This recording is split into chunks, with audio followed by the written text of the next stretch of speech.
Alrighty, good morning, y'all. Uh, Funny enough, I just wanted to put this out here first. I guess the new Castlevania series is out today, uh, 9/28/2023. Uh, I only mentioned that because I was doing kind of doing a quick research on obviously Devil May Cry, and then I just fell into this kind of this whole of what's his name, Addy. I can't pronounce the director, the guy who directed the four seasons of Castlevania, but I kind of fell into that, and I was like, oh, I didn't realize it was coming out today. I could care less, to be honest. But anyway, let's get into it. So Netflix is, which we've known for years now, that they're gonna do a Devil May Cry anime series. This will be the second one, I believe. The first one came out in early mid 2000s, uh, and it was okay. It had a decent story. It could have been better. I'll be honest, it could have been a lot better. But man, I'm a sucker for the old school anime types, especially around the 2000s era. Man, it's just something. There's something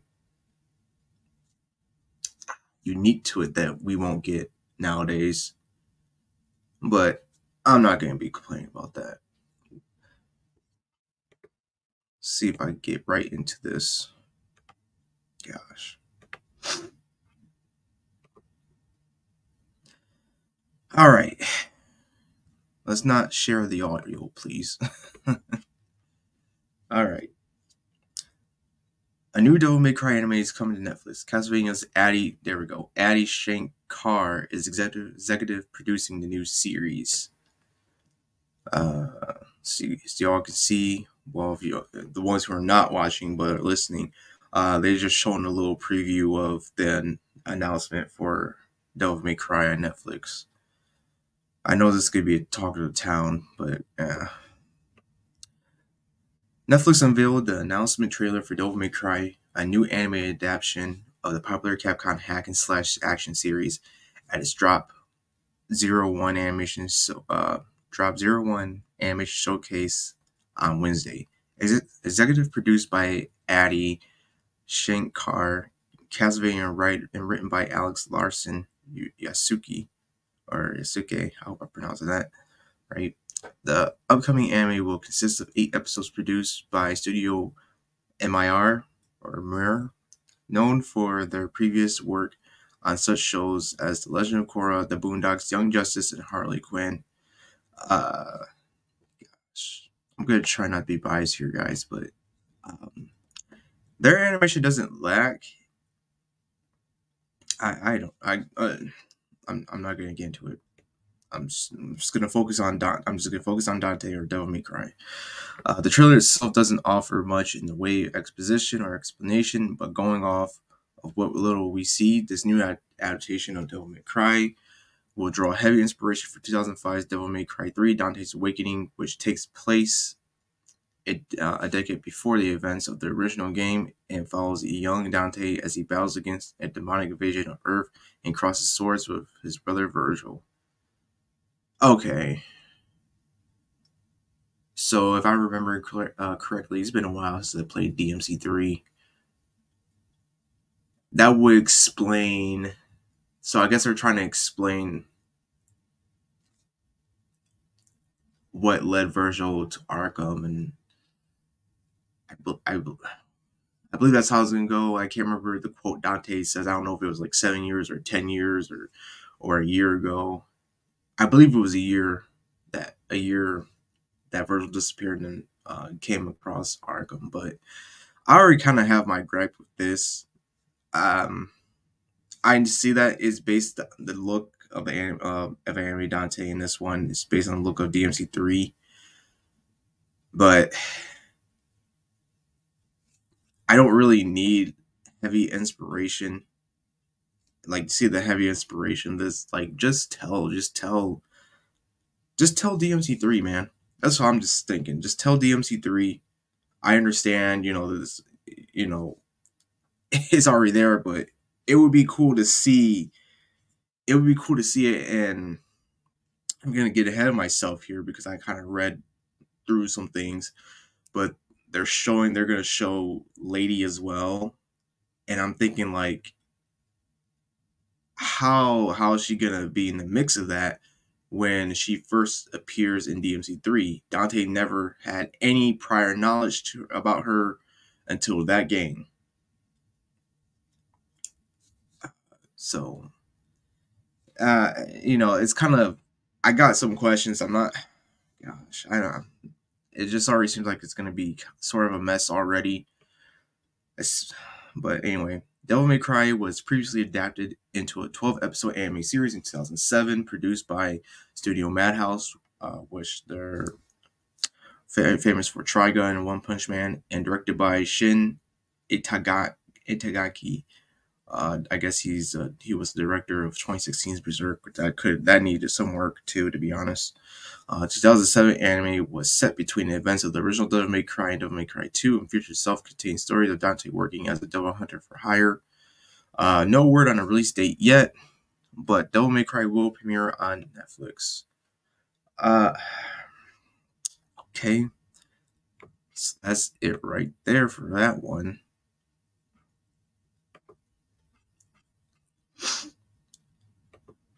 Let's go see the other stuff.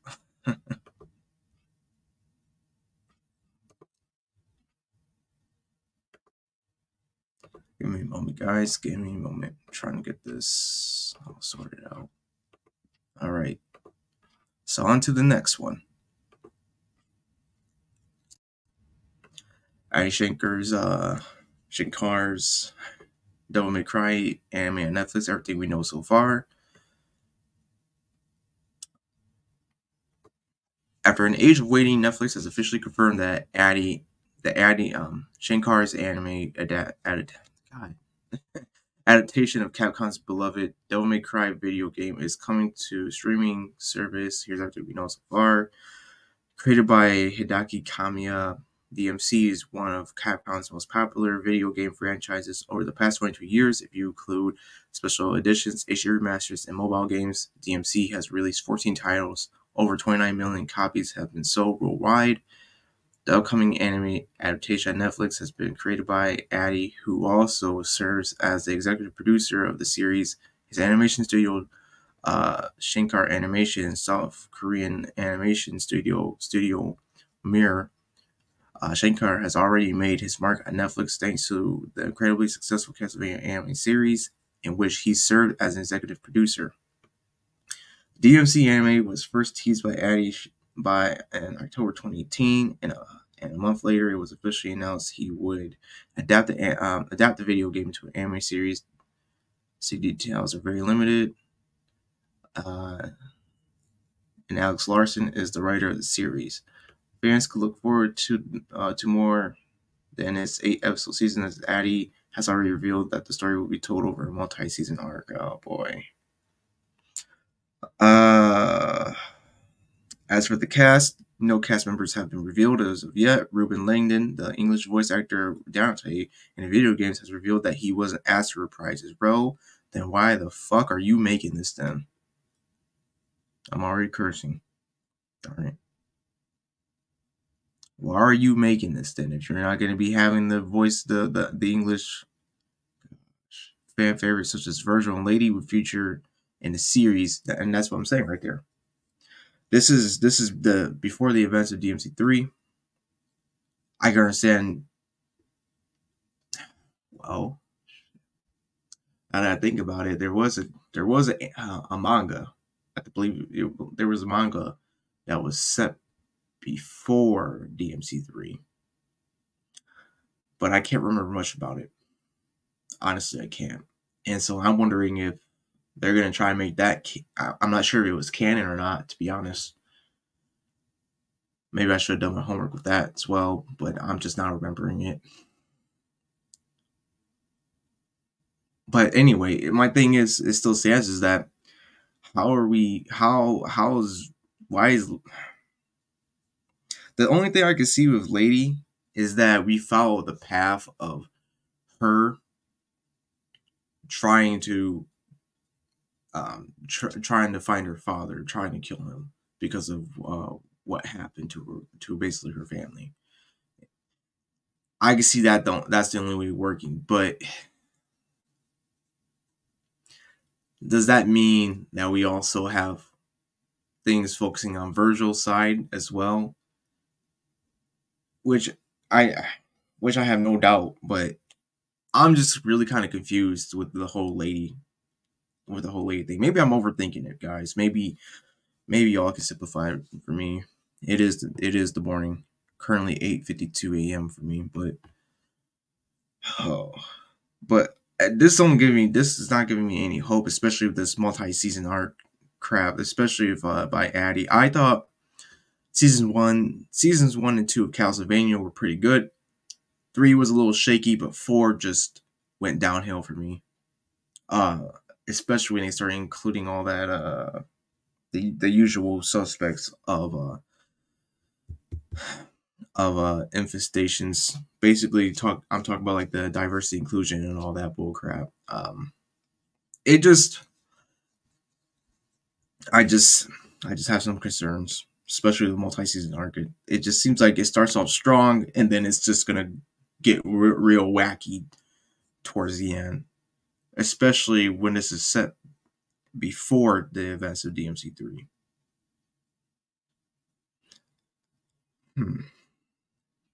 Interesting. I want to say so much more, but I'm trying to collect my thoughts here because I'm just like, what is going on, man? So I kind of want to go to this as well, because I've seen something. Involving this. Give me a moment.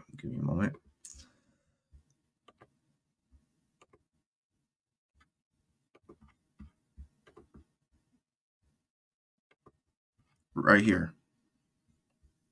So this, for those who are not watching but listening, what I'm showing is that I'm showing Dante a Reddit image, basically a screenshot taken from season 3 Castlevania, where there's a specific scene where we see Dante's sword make an appearance in season 3. I don't know which episode it's in. All I know is that it's in season 3 of Castlevania. And of course, I kind of remember this being the talk of the town, like, oh man, that's Dante's sword. I don't know what the other swords are because it's like a line of swords hanging on the wall. A collection of swords, I mean. I don't know what those other swords are, but I do know that's definitely the Dante's sword right there. With just the, man, it's iconic. I mean, it's pretty cool to see, but anyway. So I'm not sure if anyone remembers this, but there was talk about man, where Castlevania is definitely going to be in collaboration with. Well, I'm not going to say definitely, but Adi Shankar was talking about how he was trying to have DMC and Castlevania merge together and into this collaboration. And at first, I was on board with it because it sounds cool, pretty metal. But given to what we've seen, what I've seen, my personal opinion of his stuff, really, with Castlevania, I'm not really excited, especially with Netflix stuff too. I'll be the first to say it. I'm not a big fan of Netflix ever since a specific film dropped on their platform. They tried to gaslight a lot of people. Man, I'm not really interested in a multiverse, really. And I watched the interview. I'm not sure if I want to show the interview and have the audio play and everything, but he was saying that he wanted to have like a multiverse, really, and he was calling it like bootleg or something with bootleg, and I'm just like, that's like the oddest choice of of a title to call it, and um, I'm done with multiverses. I'm done with it. You see it in video games now. You see it in films. It's being done way too much. Again, personal opinion of mine, but I don't really need to see a vampire hunter or in a vampire being in DMC. I just want to see. I just want to see Dante, Virgil, just have their sibling rivalry as well as usual, and see how the story progresses. Now, of course, they're going to probably throw in original characters as well. Uh, that's another thing about the original characters with Adi's stuff, is that they look pretty SJW-ish. I don't want to. I'm trying to find a better word, but that's what they remind me of, and especially with the whole, like, it just seems like there's an agenda to it. I'm not trying to be that guy. I'm trying not even be biased nor optimistic. I'm just trying to be realistic here, where it's just I'm already getting the vibes of, like, man, I don't want to really be seeing all this weird stuff in this. Combined with the fact that Capcom, one of Capcom's executives, I believe, mentioned that the cost of video games nowadays are too low, and I'm all for it. Go ahead.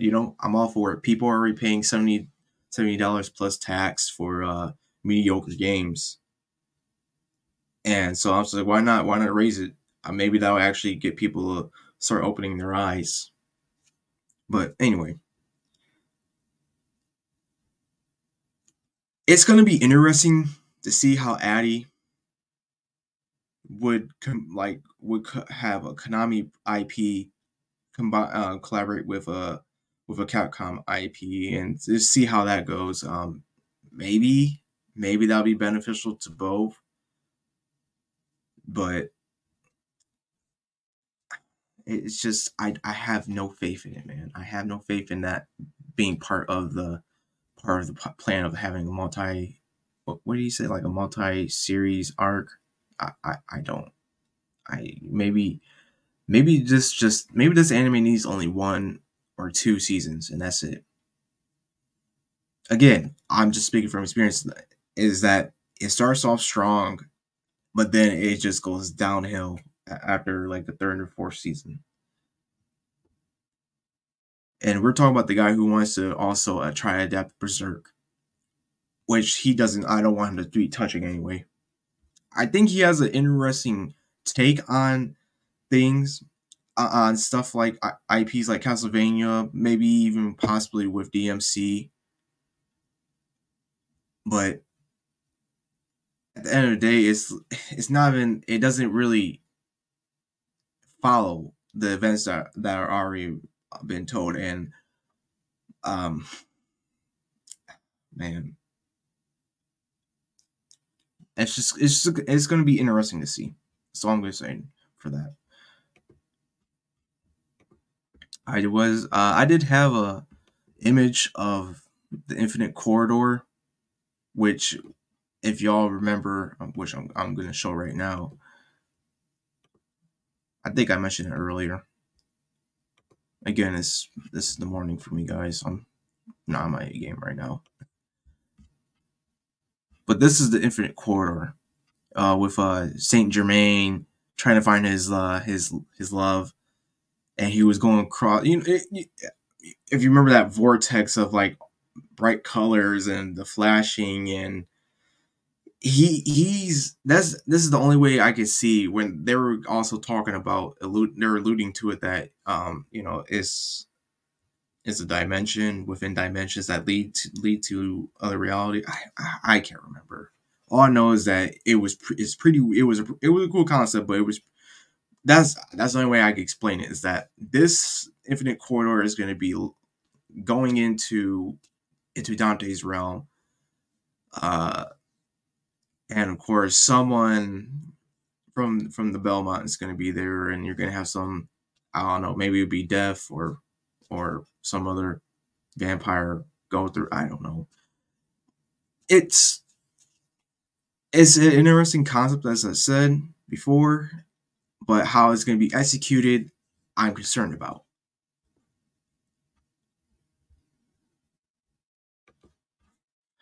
And it'd be cool to see some Easter eggs. I won't lie, it would be cool, but I'm very mixed about this, guys. And ooh, maybe I want to show this, but here's a scene from someone uploaded this scene. Uh-oh. Oh, they took it down. Okay. Wow. So the scene I'm going to describe is that this is from Castlevania Nocturne, and it looks like a group of people, like a not like a mob, but like a protest, and you got the person on their soapbox talking about, I guess, like some trades that blew up, like that kind of blew up in the face of people who orchestrated it, and now that the people are like protesting, and the animation reminds me of 2016 Berserk. Maybe a bit better, but that's not exactly a high bar. And it reminds me of that, and the voice acting is terrible. I wish I could show you guys, but knowing Netflix, they would probably strike me. I, I almost cussed right there. But this Castlevania Nocturne, I don't know if you guys, I don't know. Maybe you guys already watched it. Maybe you know what I'm talking about. That scene in particular, where they're in the town, is it's night out and people are gathering around this one person on their soapbox. Um, it just reminds me, the animation quality just reminds me of 2016 Berserk, and the voice acting is definitely a step down from that scene alone. I haven't seen anything in full, and I have no interest in watching it in full because people are going to be posting stuff. Gosh, but I guess I'll try to end this one on a like probably like a good note. Show you guys something cool, and it's kind of ironic too that I mentioned vampires even before all of this happened. D. Rhino's a hypocrite.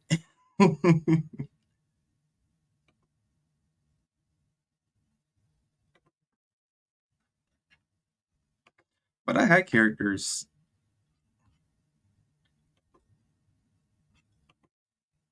I had characters inspired by DMC. A little bit of Bloodborne as well. If you guys are seeing this, let me uh, let me get all this stuff and forgive, make it easier. Well, hopefully, make it easier.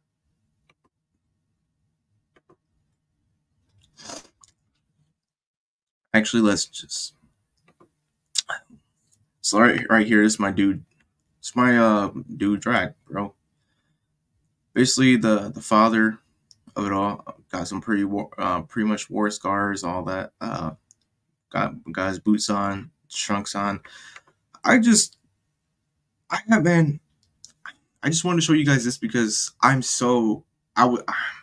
I'm so inspired by DMC. That's one of the things that inspires me is DMC. Just the wacky but also badass movesets people, the characters can do, and I try to incorporate that. Like, okay, what's the most like what's the most awesome but ridiculous moves that character can do, and not trying to be OP, but I just kind of wanted to venture into this because, man, talking about DMC, it makes me really want to go back to these characters and like just write them out.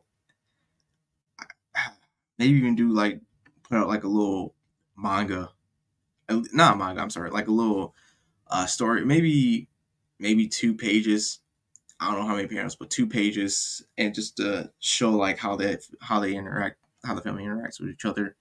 Of course, that's the dad, and gosh, here I go. already being already losing. Oh gosh, but anyway, I just I'm so I can't deny that I love this, man. It's having this stuff planned out and everything, work on stuff like this. You know, it actually brightens up my day. I love to tell you. I love to tell you guys about this stuff. Oh man, I forgot one. I forgot one art about with him. But anyway, let me see if I can find it. I'm getting way ahead of myself, but that's okay. Because after this, I'm definitely going to be showing some. I'm going to be showing some things, and of course, if YouTube has a problem with it, well, they can fuck right off. I'm cursing. Damn it. They can flock right off because the stuff that they show on their site, especially pertaining to people showing their body for educational purposes, yeah, right. Uh, I'm like, bro, how did they get away with stuff like that? But Lord forbid someone shows like a drawing of a character or characters, and then they get like the consequences. It makes no sense, man. This platform is so backwards, along with so many others. It's so stupid. I was gonna say another word, but it really is, man. So dumb. But yeah, that's my boy Drac. Gonna stop sharing that. And that artist was Karmaseth. That's my boy. Good guy. Pretty talented. All right, present that. Don't share the audio, please.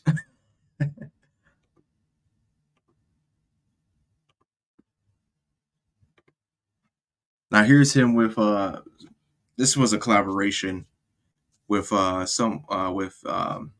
Nick's character Quell, and as you guys you see, I had like his whole get up with the jacket, inspired by DMC, the pistol, the sword. I, I'm such a fan of DMC. I really am. I had to throw in like little Easter eggs here and there. I have to. It's a given. I would love to show you guys the other image, but I don't think Nick would want me to show that. And it is pretty explicit, but I'm not gonna be trying to break that boundary. I'm not gonna try to be too much of a rebel. And this artist is Nefarious Watcher. You guys already know. He shows up on the streams if you guys watch. And I shown his art before.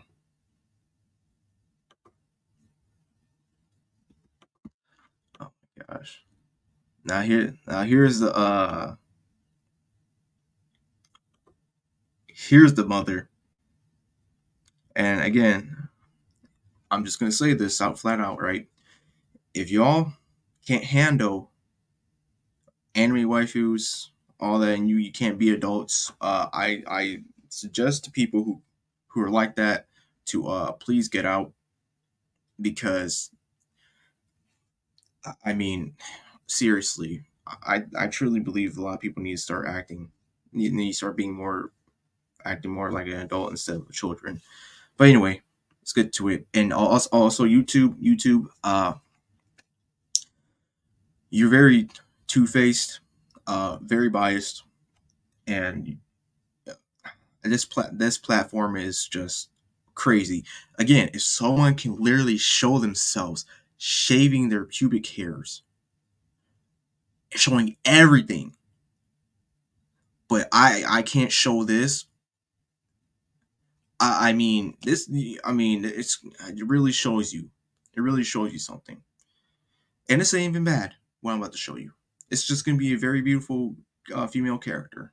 But of course, I know y'all hate that. I know the weirdos hate that, and I know you social media platforms are like. But anyway, oh yeah. This is the wife of Drac. Like I said, beautiful lady. If this scares you, go away, please. It ain't for you. If you can't handle a buxom babe, well, you need to go somewhere else. This is for the fans. This is for the people. This is for the real ones.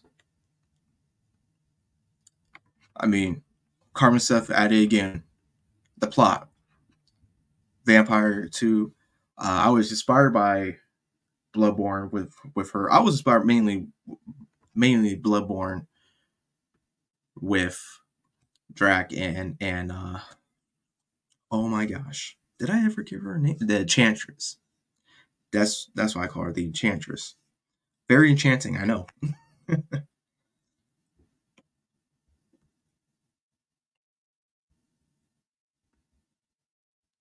Show you guys over the whole figure and everything. Yeah, lovely lady. I always like the design. I always like the little details right here with the nails. It's pretty cool. The belt too. I don't know if I would do anything with the belt. I think the belt. I just think that it just fits. But I'm totally a big fan of the attire. Thanks, Carmen. Thank you so much, man, for making that. Definitely one of the best. And with her, since she as a kind of a opposite of Drax, use of firearms and and just weapons in general, she's more of the magical type. Just you. That's the whole thing. They're a pair that work great together. Of course, uh, I think there needs to. I'm not trying to say like there needs to be balance, but I think it's just it would make sense that like you can't always have characters be the same in a way. They can be similar, but you want them to be different. Besides being opposite genders. That's sort of kind of my belief. So I'll get rid of that one. Let me get these other two up.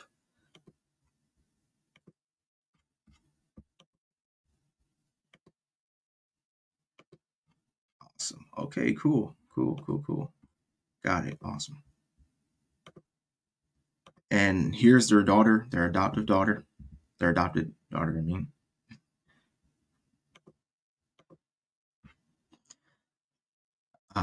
Anna Rafe. I've already messed up her name. Anna Rafe. Uh, she's a half devil. Now, of course, y'all can see, yeah, she's muscular, not to the point where she looks like a man. I know that these Western game developers and creators like their women very manly for some reason. Uh,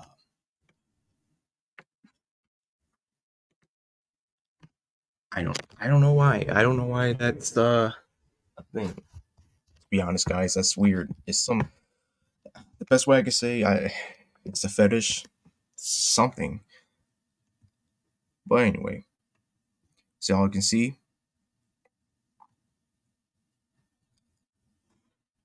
just like her adopted mom, got the best assets. Like her dad, got the rock solid abs. Of course, I want to kind of reiterate with the coat design. I always saw that like being her dad's first jacket, so it's all worn out. But I think it works well with the style. I was trying to go with a type of goth punkish look, and the idea really is that this is the young when she's like 19, 20ish years old, and I always wanted to do like with her, show how she progresses in age, because when I show you guys the next image, you will understand. But yeah, she kind of got the style down like her old man and her old woman. Just a babe, man. That's all I deal with.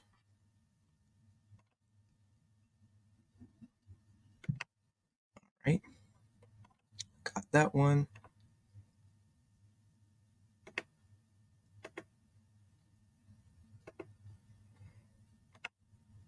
Oh wait. Never mind. Hold on. Change the plans, guys. I had to show this to uh Neff. I mean, you did a great job with this one. Just her flexing, and then of course the top kind of rips off and don't show too much, but it's just I always found that yeah, she can break someone in two if she wanted to. Again, muscular babe, not manly. I think she's really like the first one I had commissioned to be like kind of like uh um kind of like this, to be honest. I don't know. Still love it to this day. It's probably 2 years old or a year old now, maybe a year, probably a year old. And then on to the last one, y'all.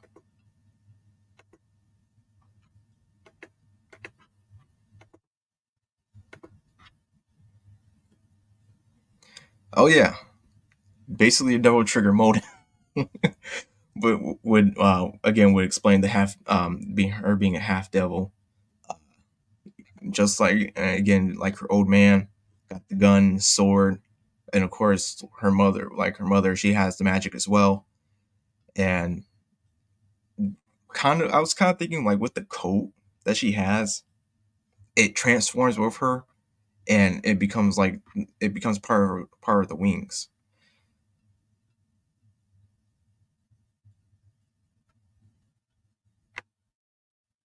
Neff did such a great job on this, man.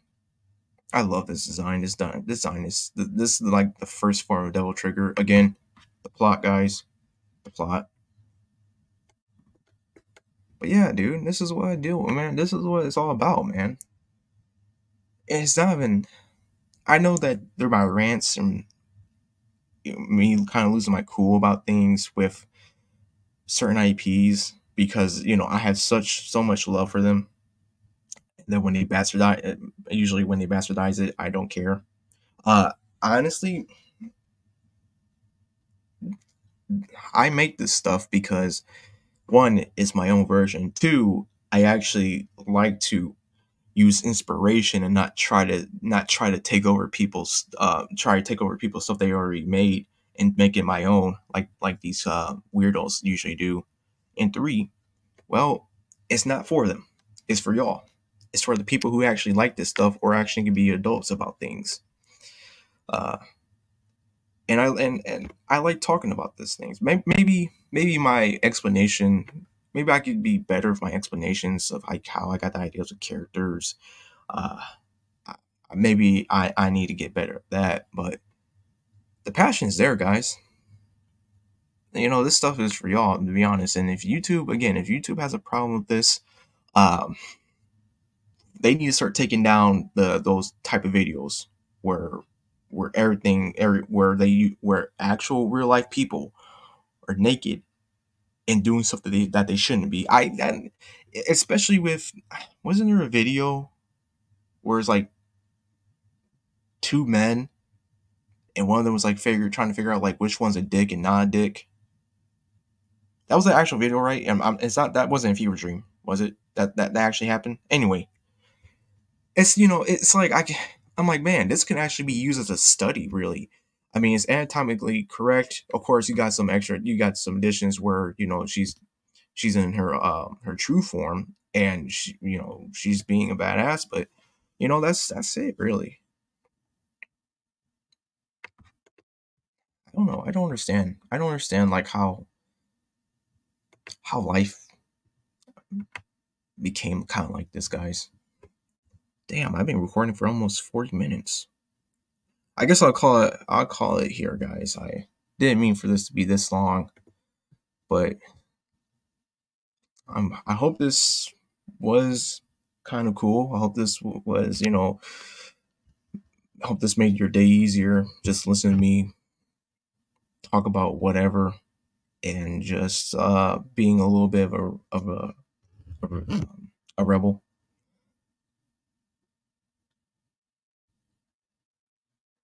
And I kind of want to go off a tangent saying, yeah, it's fine to show and sexualize men, but it's not fine to show a pretty woman. It feels like we're just living the reverse kind of. But I'm gonna stop myself before I go into it, because that's gonna be a whole nother thing. Anyway, see y'all later. Ciao.